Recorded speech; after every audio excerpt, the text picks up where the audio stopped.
Sir ಇದೊಂದು state highway commercial property. ಇದೇನು road ನೋಡ್ತೀರಾ, ಇದಕ್ಕೆ ಈಸ್ಟ್ ಫೇಸಿಂಗು ನೋಡಿ, ಇದೇ ರೋಡು. ಈ ರೋಡ್ಗೆ ಅಡ್ಜಸ್ಟ್ ಆದಂಗೆ 3 ಎಕರೆ ಇದೆ. ಒಳಗಡೆ ಹೋಗ್ತಾಯಿದ್ದೀನಿ. ಇಲ್ಲೇನು ಎಂಟಿ ಇದೆ ಲ್ಯಾಂಡು, ಅದೇ ಸರ್ ಈಸ್ಟ್ ಫೇಸಿಂಗ್ ಇದೆ.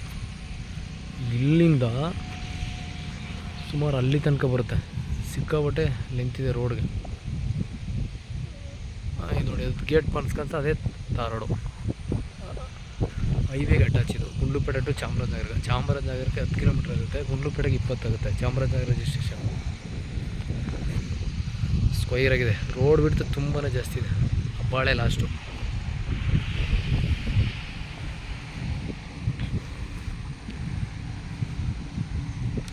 ಕಮರ್ಷಿಯಲ್ ಪ್ರಾಪರ್ಟಿ ಇದು. ಪೆಟ್ರೋಲ್ ಬಂಕು ಮತ್ತು ರೆಸ್ಟೋರೆಂಟ್ ಎಲ್ಲ ಮಾಡ್ಬೋದು. Highway attach.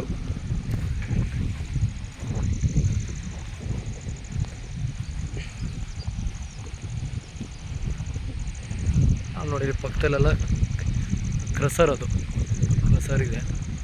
ಅದು ಕಮರ್ಷಿಯಲ್ ಮಾಡಿದ್ದಾರೆ.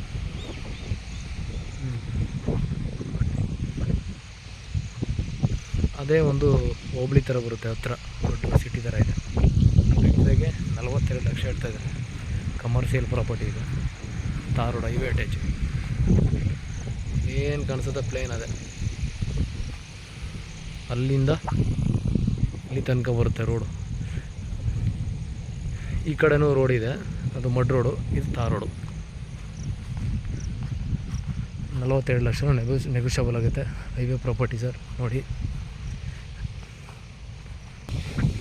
ಇದೇ ಹೈವೇ. ರೋಡ್ ಬಿಡ್ತಾನೆ ಜಾಸ್ತಿ ಇದೆ ನೋಡಿ. ಇದೇ ಹೈವೇ. ಚಾಮರಾಜನಗರ ರಿಜಿಸ್ಟ್ರೇಷನ್ ಬರುತ್ತೆ.